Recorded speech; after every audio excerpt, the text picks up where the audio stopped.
అంటే ఏంటి?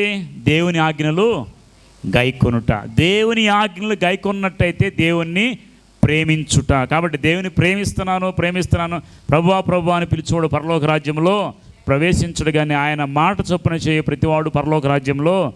కాబట్టి ఇప్పుడు మీరు చెప్పండి, దేవుని ప్రేమించేవాళ్ళు ఏం చేస్తారు? ఆయన ఆజ్ఞలు పాటిస్తారు. ఓకే, దేవుని ఆరాధించేవాళ్ళు ఏం చేస్తారు? ఆయన మాట చొప్పున నడుస్తారు. ఆరాధన అంటే నిన్ను రాళ్ళతో కొట్టినా నువ్వు దేవునికి లోబడితే ఆరాధనే. వినండి జాగ్రత్తగా. నేను రాళ్లతో కొట్టినప్పుడు దేవుని స్తుతిస్తూ దేవుని వైపు చూస్తే అది ఒక ఆరాధనే. తర్వాత అబ్రహాము తీసుకొచ్చి కుమారుని తీసుకొచ్చి బలిస్తున్నాడు, అది కూడా దేవుని ఆరాధిస్తున్నాడు. కాబట్టి దేవుడు చెప్పిన మాట చేశాడు. కాబట్టి ఈరోజు నేను చెప్తానండి, జాగ్రత్తగా మీరందరూ కూడా దేవుని మాట చొప్పున ఆయన చిత్తం చొప్పున చేయండి.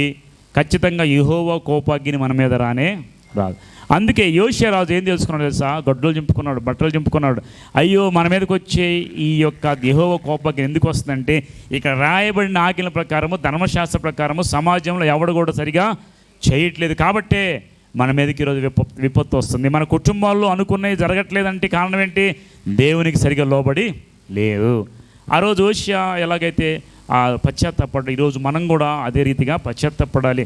మన ఫ్యామిలీలో ఎందుకు ఎదగట్లేదు? మన ఫ్యామిలీలో ఎందుకు అనేకమైన రోగాలు వస్తాయి? మన ఫ్యామిలీ ఎందుకు దేవుని దృష్టికి యోగ్యతగా లేదు అంటే, దేవుని ఆజ్ఞల ప్రకారం ఒకవేళ జీవించట్లేదేమో గ్రహించుకొని సరిచేసుకొని ప్రభు వైపు చూడాలి. అందుకే మనం యోషియా రాజు గురించి కొన్ని విషయాలు నేర్చుకున్న తర్వాత 22వ అధ్యాయం 19వ వచనం చూడండి.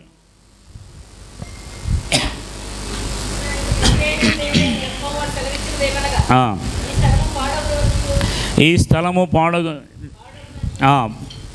దాని కాపురస్తులు దోషణాస్పదులగురునియు, నేను చెప్పిన మాటలు నీవు ఆలకించి మెత్తని మనస్సు కలిగి యెహోవా సన్నిధిని దీనత్వము ధరించి నీ బట్టలు చింపుకొని నా సన్నిధిని కన్నీళ్లు రాల్చితివి గనుక నేను నీవు చేయుమనని నేను అంగీకరించి ఉన్నాను. నేను నిన్ను నీ పితరుల యొద్ద చేర్చుకొందును, నీవు నెమ్మది నొందిన వాడే సమాధి చేర్చబడు. చాలు. ఇక్కడ ఏం రాయబడింది చూడండి. ఆయన ఎలాంటి వాడంట? 22:19 ఉంది కదా, ఇశ్రాయేలు దేవుడైన యెహోవా సెలవిచ్చిన దేవునికి ఈ స్థలము పాడుగుననియు దాని కాపురస్తులు దోషాస్పదులని నేను చెప్పిన మాటలను నీవు ఆలకించి.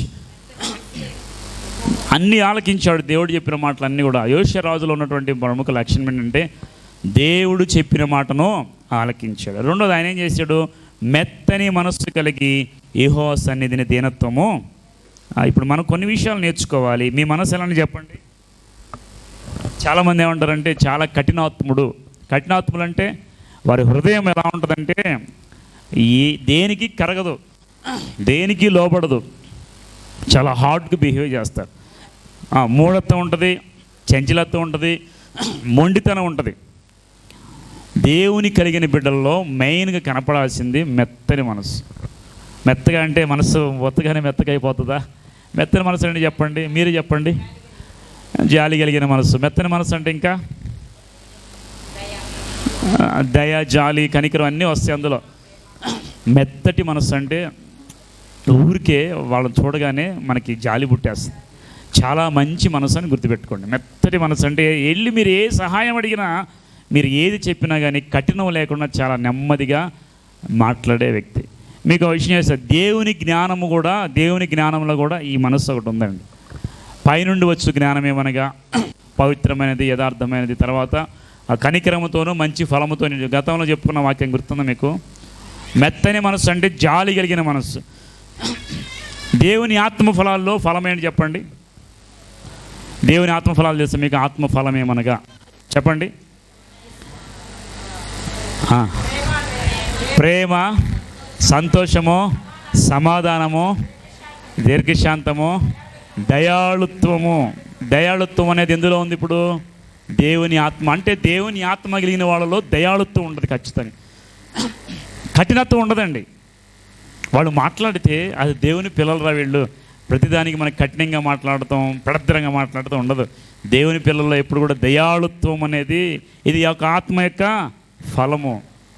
దయ, మంచితనము, దయ, ఇవన్నీ కూడా దేవుని మనస్సు కలిగిన వాడు. అందుకే ఇక్కడ యోషియా రాజు ఎలాంటి వాడంట? మెత్తని అసలు భలే రాశాడు అక్కడ, మంచితనంలో రాయలేదు. మెత్తని మనస్సు కలిగి. మెత్తని మనస్సు అంటే ఏంటంటే ఈజీగా బెండ్ అయిపోతుంది, ఈజీగా లోబడిపోతూ ఉంటుంది. కాబట్టి యోషియా రాజుతో అన్నాడు దేవుడు, ఇదిగో నీ మెత్తని మనస్సు, నీ హృదయాన్ని నేను చూశాను కాబట్టి నేను నిన్ను ఆశీర్వదిస్తాను. అక్కడ ఇంకేం రాయబడి చూడండి, యెహోవా సన్నిధి దీనత్వము. ఎక్కడంటే యెహోవా సన్నిధిలో ఎలాగున్నాడు ఆయన? దీనుడిగా ఉన్నాడు. యెహోవా సన్నిధిలో మాట్లాడొద్దు. యెహోవా సన్నిధిలో ఎలా ఉన్నాడు ఆయన? దీనత్వము కలిగి ఉన్నాడు. ఇప్పుడు మీరు చెప్పండి, యెహోవా సన్నిధికి వచ్చినప్పుడు మనం ఎలా రావాలి? బయట వాక్యం రాస్తారు ఒక చోట, ఏమని రాస్తారంటే ఏమని రాస్తారు చెప్పండి అక్కడ? యెహోవా చేత ఆశ్రయించబడినవాడా లోపలికి రమ్మంటాడు కదా. అంటే ఆశ్రయించబడినవాడు లోపలికి వచ్చినప్పుడు నిన్ను నీవు సరిచూసుకో అని అంటాడు. దాని అర్థం ఏంటంటే దేవుని మందిరానికి వచ్చిన తర్వాత గొప్పవాడైనా పేదవాడైనా ఒక్కటే, గుర్తుపెట్టుకోండి. దేవుని మందిరంలోకి వచ్చిన తర్వాత స్టేటస్లు గొప్పతనాలు లేవు. దేవుని ముందుకు వచ్చినప్పుడు ఎవరైనా ఒకేలాగా ఉండాలి. ఎప్పుడు కూడా నేను ఫలానా అని మీరు అనుకోవద్దు. యెహోవా సన్నిధిలో దీనత్వం కలిగి ఉన్నాడు. ఆయన దీనుడుగా ఉన్నాడు, తనను తాను హెచ్చించుకోలేదు. ఎందుకని? ఆయన రాజు కదా. నీకు తెలుసా దావీదు ఎలాగ ప్రార్థన చేశాడు? మన మామూలుగా మోకాళ్ళేసి ప్రార్థన చేస్తాం, దావీదు సాష్టాంగ పడిపోతాడు. దావీదు యెహోవా సన్నిధిలో సాష్టాంగపడి ప్రార్థన చేస్తాడండి.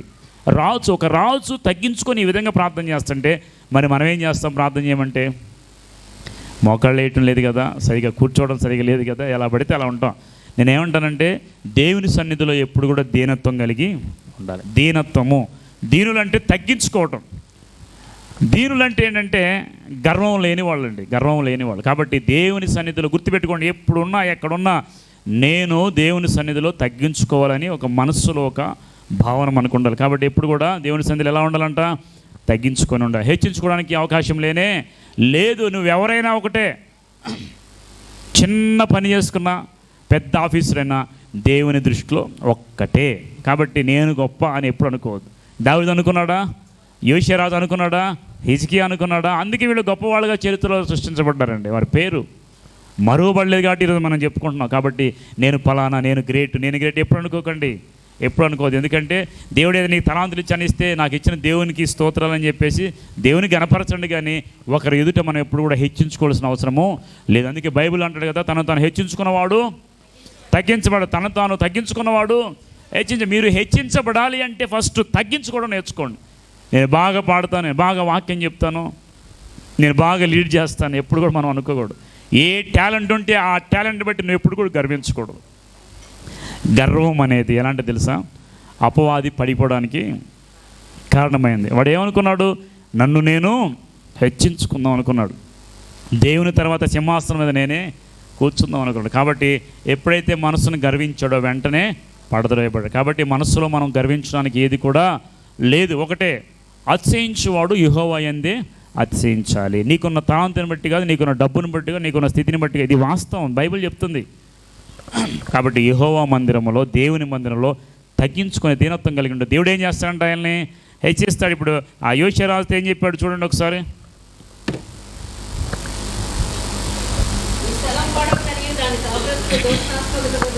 నేను చెప్పిన మాటలు నీవు ఆలకించి మెత్తని మనసు కలిగి యెహోవా సన్నిధిని దీనత్వం ధరించి నీ బట్టలు చింపుకొని నా సన్నిధిని కన్నీళ్లు రాల్చితివి గనుక నీవు చేయమని నేను అంగీకరించి ఉన్నాను. ఇప్పుడు ఏం చేస్తాడు దేవుడు? ఇలా చేస్తే దేవుడు ఏం చేస్తాడు చెప్పండి? తగ్గించుకుని ప్రార్థన చేస్తే ఏం చేస్తాడు?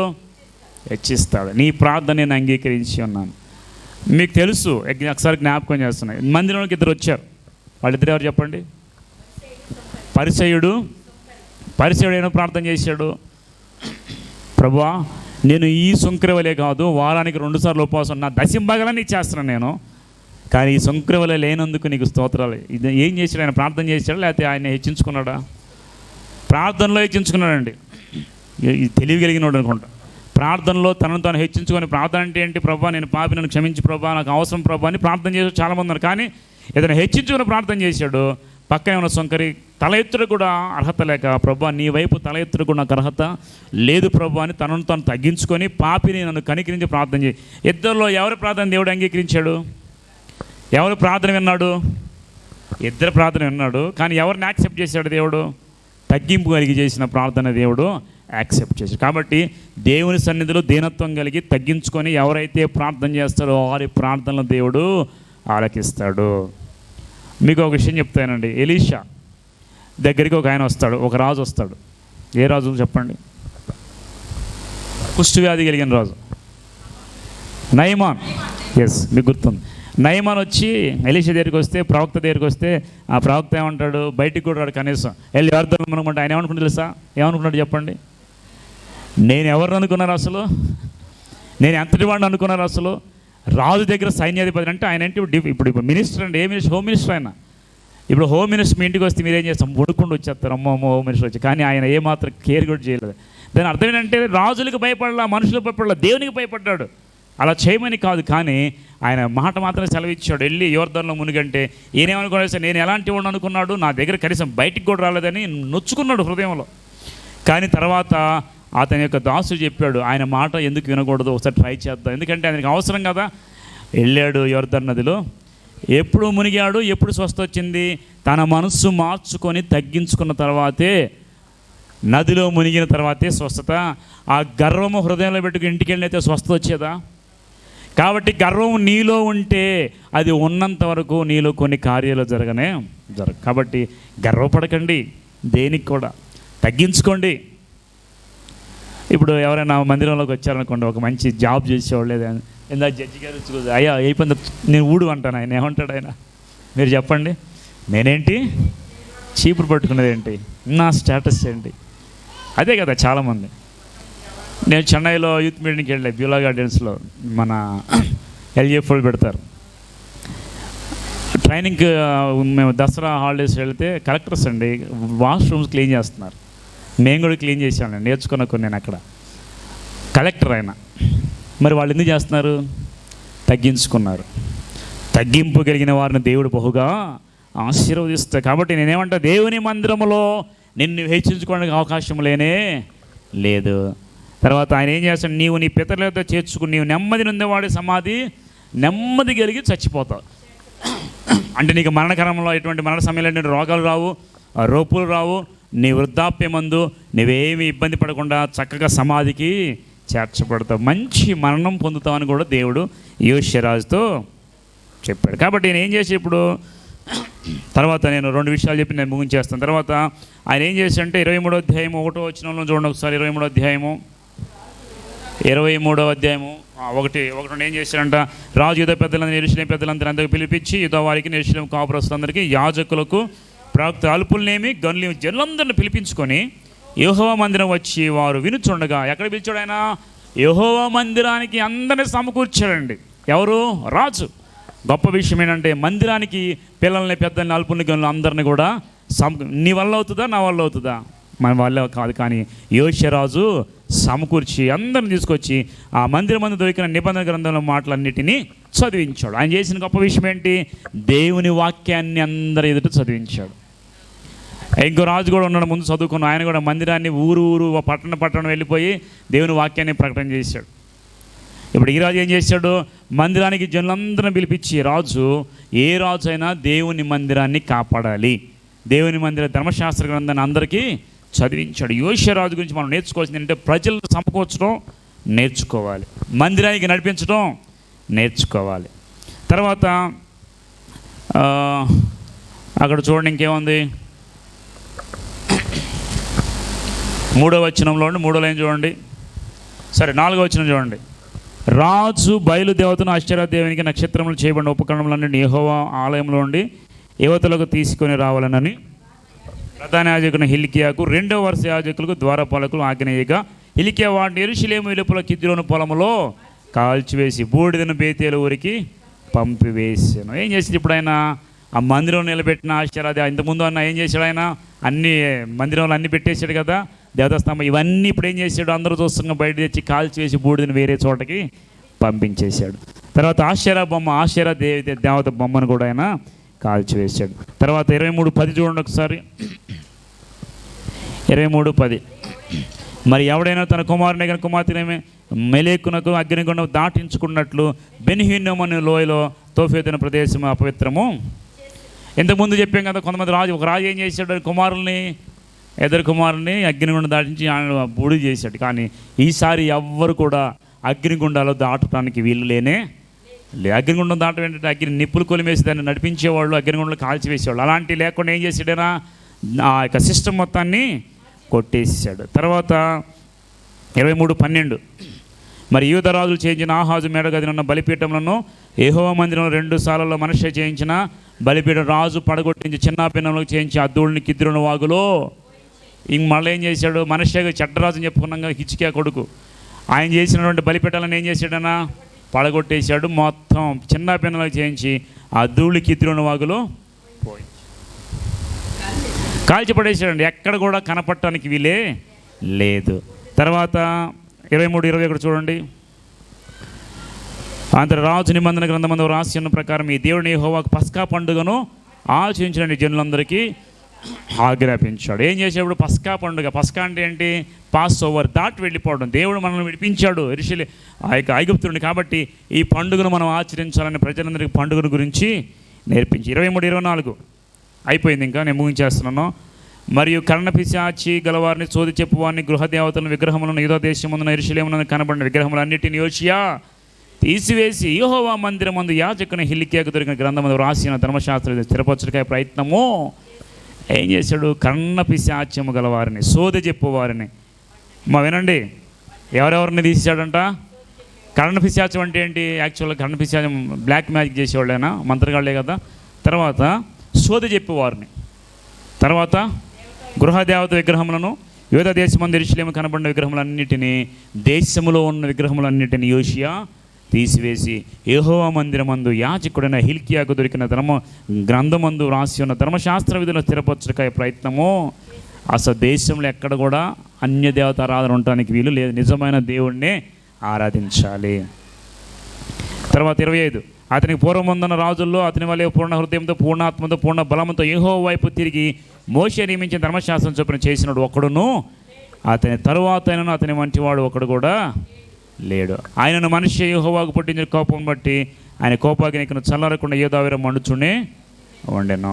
చూడండి, అన్నీ చేసినా కానీ దేవుని కోపం 2వ తరంలో కూడా వస్తుంది. ఈయన ఈ యోష్య రాజు వంటి వాడు ముందుగానే వెనక్గానే లేనే. కారణం ఏంటి చెప్పండి? దేవుని స్థానంలో దేన్ని పెట్టకూడదని. ఈరోజు మనం కూడా దేవుని స్థానంలో నీ హృదయంలో దేన్ని పెట్టకుండా దేవునికి స్థానం ఇచ్చి వేరే విగ్రహ ఏదైనా ఉంటే వాటిని అన్నీ ఏం చేయాలి? ఇప్పుడు మీరు ఇంటికి వెళ్ళగానే ఒక పొలుగు పార తీసుకొని పడగొట్టండి. ఎలా పడగొడతారు? పడగొట్టమన్నారు అని చెప్పి హృదయంలో ఏమైనా ఉంటే గుచ్చేసుకోబోకండి. ఇట్లాగా మీ హృదయంలో ఏ ఉన్నాయో వాటిని ఏం చేయాలి? తీసివేయాలి. పునాదులు మొత్తం కూడా. ఈ విధంగా